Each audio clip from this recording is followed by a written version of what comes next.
Monumen Pancasila Sakti atau yang lebih dikenal sebagai Lubang Buaya merupakan saksi bisu kekejaman Partai Komunis Indonesia atau PKI. Di tempat itulah para pahlawan revolusi disiksa dan dibunuh lalu dimasukkan ke dalam sumur yang berada di dalam monumen tersebut. Monumen tersebut dulunya adalah sebuah hutan karet yang luasnya 5 hektar dan dihuni oleh 13 kepala keluarga. Konon dahulu ada orang sakti yang menemukan sebuah lubang yang ternyata itu merupakan sarang dari buaya. Dan dari semenjak itu, desa tersebut diberi nama Desa Lubang Buaya.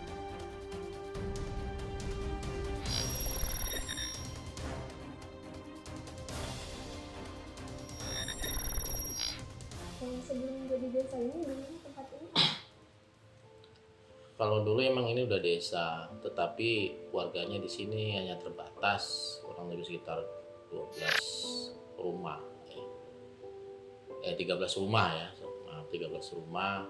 Kemudian di sini tuh hanya hutan karet, ya hutan karet yang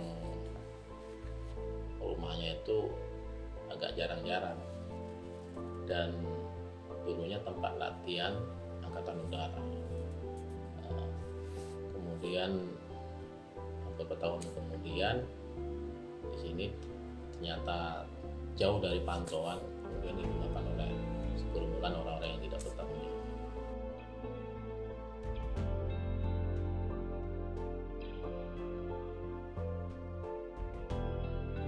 Kalau untuk sementara nama lain selain Desa Lubang Buaya belum ada sih ya, karena dulu menurut cerita hikayat rakyat atau orang-orang sekitar sini kenapa dinamakan Desa Lubang Buaya, karena dulu ada, ini bukan sejarah yang real ya, ini sejarah rakyat menurut rakyat sini. Dulu di sini ada orang sakti, kemudian ada masuk ke sebuah lubang, lubang itu ada kali di belakang, itu kan ada kali sampai sekarang. Nah di situ tenggelam, kemudian di bawah itu ada kubangan, ternyata itu ada buaya. Nah, kemudian naik ke atas lagi, dan semenjak itulah nama ini dinamakan Desa Lubang Buaya. berarti buaya tersebut sudah ada sebelum desa itu ada atau bagaimana? Kalau menurut cerita orang-orang sini dulu buaya ada di kali itu, tapi kalau untuk sekarang udah nggak ada.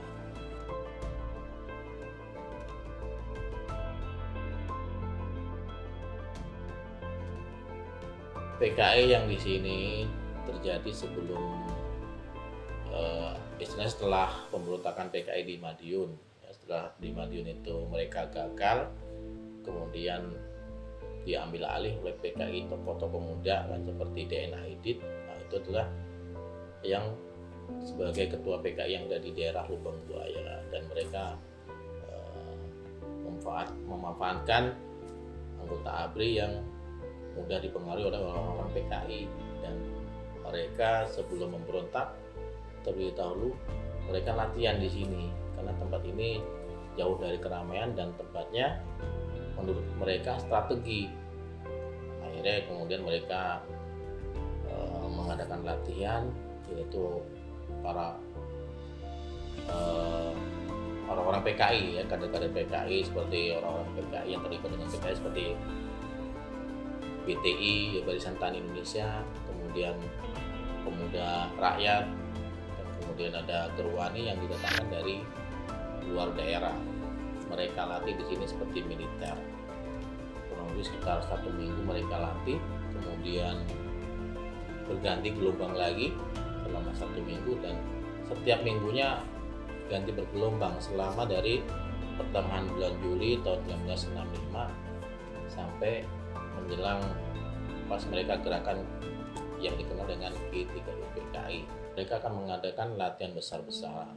Semua warga yang dari sini mereka waro-waro untuk segera mengungsi, karena mereka mengatasnamakan seperti kayak militer, segera pergi dari sini karena di sini akan diadakan latihan besar-besaran. Dan ternyata mereka itu ingin mengadakan penculikan yang sudah mereka rencanakan terlebih dahulu.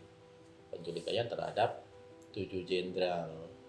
Mereka ingin mencari bukti bahwa pada saat itu mereka menfitnah para jenderal tersebut dengan isu Dewan Jenderal. Ya.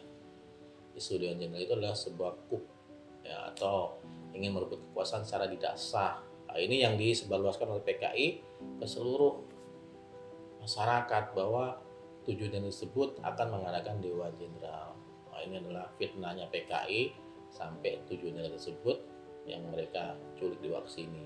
Selanjutnya mereka untuk menghilangkan jejak ke-7 perwira tersebut yang mereka bunuh yang 3 tadi langsung masukkan ke sebuah sumur. Kemudian yang disiksa selanjutnya dimasukkan semuanya. Ya, telah dimasukkan ke dalam sebuah sumur, dan untuk menghilangkan jejak tersebut, sumur tersebut mereka uruk. Mereka uruk dengan sampah-sampah ya, seperti pohon pepaya, kemudian ada kotak-kotak peluru, dan semua sampah yang ada di situ mereka masukkan ke dalam sumur tersebut. Kemudian di atasnya diuruk dengan tanah dan ditanamin pohon pisang. Jadi sumur tersebut itu sudah ada terlebih dahulu sebelum ada PKI, karena sumur tersebut adalah tempat mandi dan cuci pakaian warga sini yang punya rumah tersebut, yaitu Bambang Harjono. Bambang Harjono ini adalah seorang simpatisan PKI yang bergabung dengan PKI. Yang Bambang Harjono ini adalah seorang kepala sekolah rakyat yang terlibat dengan PKI, makanya rumahnya diserahkan ke oleh orang PKI sebagai tempat piketnya orang PKI dan tempat penyiksaan. Di situ ada 3 rumah. Kalau dulunya 13 rumah, karena yang berkaitan dengan sejarah hanya 3, yang 10 dipindahkan oleh pemerintah. Yang 3 yang sekarang adalah rumah penyiksaan, rumah pos komando, dan rumah dapur.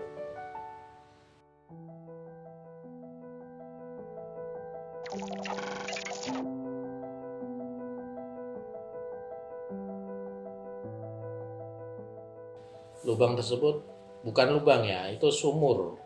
Makanya sekarang dikenalkan sumur maut. Jadi bukan lubang maut, sumur maut. Sumur itu dalamnya 12 meter, kemudian lebarnya 75 cm. Kalau dulu masih ada airnya, setelah kemudian diuruk oleh PKI itu, kalau sekarang udah kering airnya.